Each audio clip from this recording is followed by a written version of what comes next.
Froggy's Sleepover by Jonathan London. Illustrated by Frank Remkiewicz. It was Friday, and school was out. Froggy flopped home from the school bus. Flop, flop, flop. Singing, "Hooray, hooray! It's Friday, Friday. I'm going to Max's for a sleepover." "That's great," said Froggy's mother, and she gave him a plate of chocolate fly cookies. "This is your first sleepover. Are you nervous?" "Who, me? Of course not," said Froggy, and he hopped up and flopped to his room.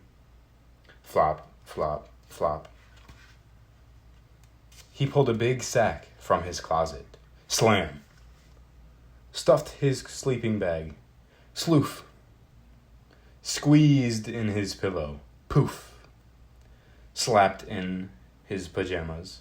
Puff! Shoved in a pair of underwear. Pum! "There," he said, and flopped outside, dragging his sack behind him. Schloop! "Froggy," called his mother. "What? Did you forget your huggy?" "Oops," said Froggy, and flopped back inside. Flop, flop, flop. "I found it," he yelled.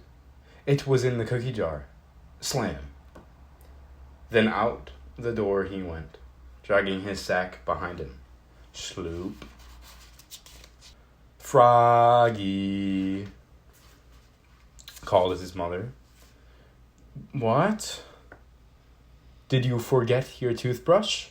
"Oops," said Froggy, and flopped back inside. Flop, flop, flop. "I found it," yelled Froggy. "It was in my toy chest." Bang! "Don't forget to brush," said his mother. "I know," said Froggy. Then off he went to Max's, dragging his sack behind him. Sloop! At Max's, he dumped everything out on the floor. Slump! Rolled out his sleeping bag. Sloof! And fluffed his pillow. Floof! "Okay," said Froggy. "I'm ready for bed." "But Froggy," said Max, "it's only 4:00. So they waited till after dinner. Then they crawled into their sleeping bags. "Wait," said Froggy, jumping up. "I forgot to brush my teeth." "Don't be a baby," said Max. "This is a sleepover. You don't have to brush."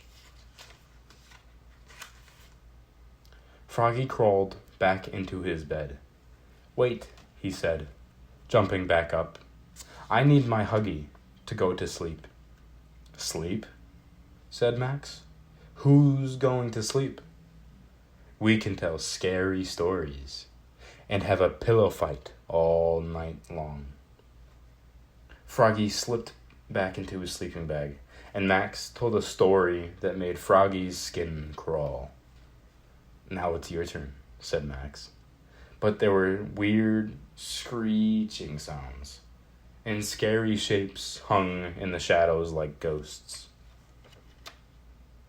"I have a better idea," said Froggy. "What?" said Max. "Let's go to my house for a sleepover." When they got back to Froggy's, they tiptoed inside the dark. Quiet. Quiet. Crash! Froggy bumped into a lamp and knocked over the goldfish bowl. Splash! "Froggy!" yelled his mother. "What's all the ruckus?" She flipped on the light. "Oops!" cried Froggy, looking more red in the face than green.